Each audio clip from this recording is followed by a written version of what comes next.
All right, good morning, everyone. Back here again. It's a Saturday morning. Yesterday, I made a couple other videos. One was on threading a tenon. This morning, I'm actually threading some butt caps. Okay, I threaded a couple of them already. These two have been threaded. They're partially done. Got two more blanks here. Just again, I try to do a few things at a time. I'll get 4 more butt caps done today. That way I have some for some extra cues. I ran out as I was building the cue. So as you can see here, I do have my internal threads. And then let me zoom in a little bit here. Have my internal threads. And then I have my hub that I spoke about yesterday. This hub is deeper because I have such a much longer butt cap. I vary these a little bit. Also gives me just a little bit of room if I have to trim this butt cap down, 20, 30 thousandths to get my exact length of the cue that I want. It helps out. So anyway, I am doing internal threads on this. This is going to be a 3/4 16. So it's a 3/4 inch diameter, 16 threads per inch. And these are going to be the butt caps. So how I normally do these, again, have nothing fancy here, which works really well for you guys. This is just all set up. When I'm doing something like this, here I am. This way I know I'm identical on each butt cap because each length is within a couple thousandths, which is fine for what I'm doing here.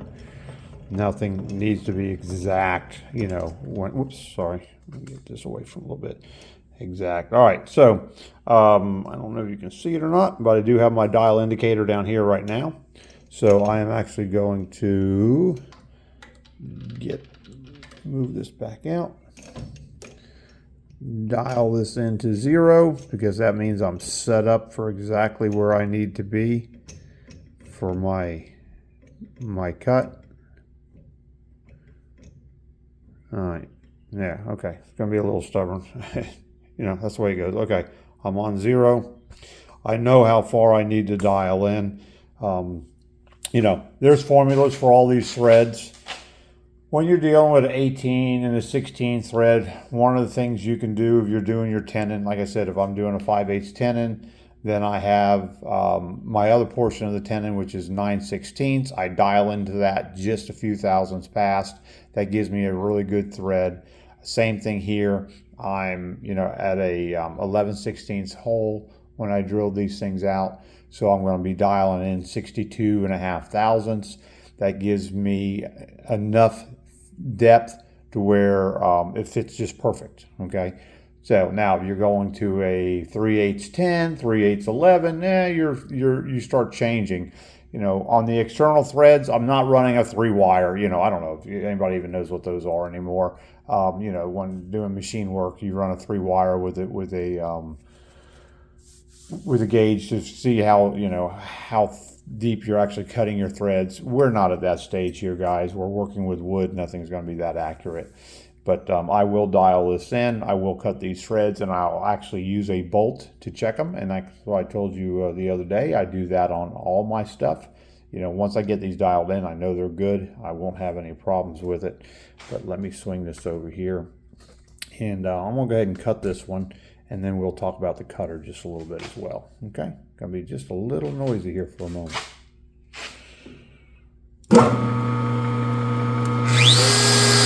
So go ahead and dial myself in.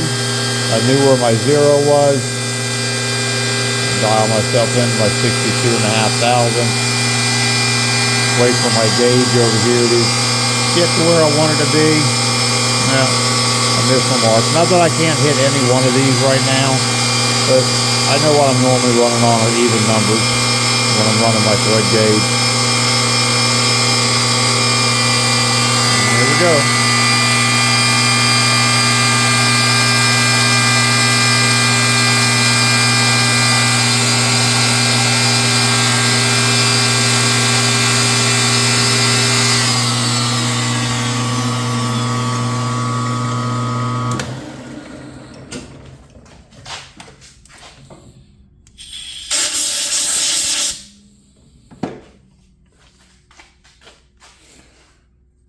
Yep, just like I said, got a bolt. Actually use it, make sure it fits well.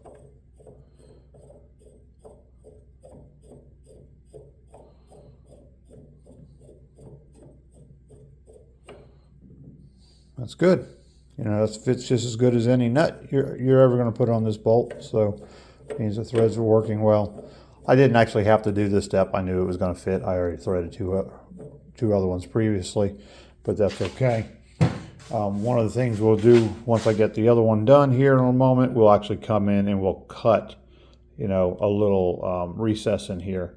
That gives us some room for a hub when we're running this up into our threader, because we'll never run our threader bottom it out. So we'll remove a little bit of those threads right there. So I'll get this other one going, and then also I talked about the cutter. Nothing special on this one. I think this is a Micro 100. You can buy them on eBay, Amazon, whatever. It's just one that I bought. It works really well for these big threads. I have several other ones. I've got this one. I've bought some other ones. You know, Unique sells them. Joey B was selling some at one point. So, but this is one I happen to have a pair of these, and they work well for what I'm doing. So I'm gonna pause this, and I'll come back when we go to cut our hub. All right, got the threading done. I'm going to come in here and cut some hubs for the shoulders. I just did one, you know, so I got everything set up, make it easier. I'll still show the process, but I cut that one. Again, this way when you're doing your threading and you come up to that shoulder, you have some room to clear that shoulder. This is cut at 752 thousandths. This gives me a couple thousandths of room. It's the same process, you know, we went through earlier with them. Here's one that hasn't been cut. Here's the back side where, you know, we left our piece to hide the threads. Here's where we're going to actually be cutting the hub. It's basically the same process as what I did earlier, because I'm set up. This allows me to indicate. Again, we're not building anything for NASA here, guys. Oops. I do have my dial indicator set here, so I'll know when I'm to my depth.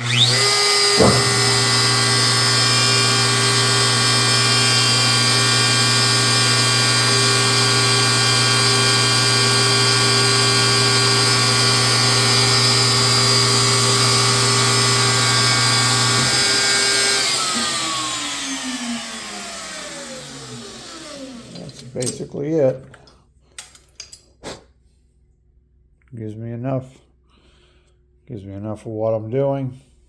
Again, pretty simple process overall. Doing these things in repetitive work definitely helps out.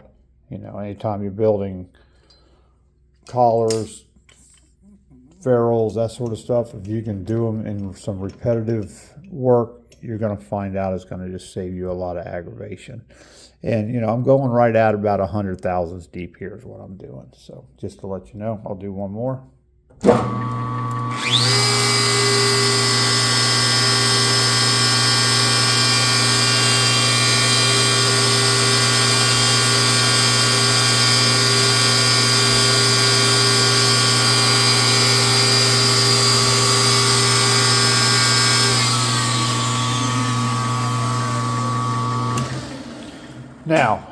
Now, you know, not everybody has a router set up, and you can do it with a conventional, you know, boring bar. I mean, that's what I use a lot of times. Used to use it all the time. I have a couple of these. These are MA Fords I found. They work really well for a lot of things on my machine. I just use this now. It's quick. It's one cut. It makes a much cleaner cut for me. I guess I kind of fell in love with using these these end mills in my router. They just work so good. So again, you know, everybody's preference. Everybody has their own way of doing things. I don't know what size this will even turn out. Let's see. Let's check it and see. 753 and a half. I'm good with that. That's within, you know, a thousandths of where I wanted to be. Again, not building anything for NASA. I think I'll be happy with these caps. They're already, you know, faced off. They're good to go. I'll show you once I get them on the queue here in a little bit. All right, thanks.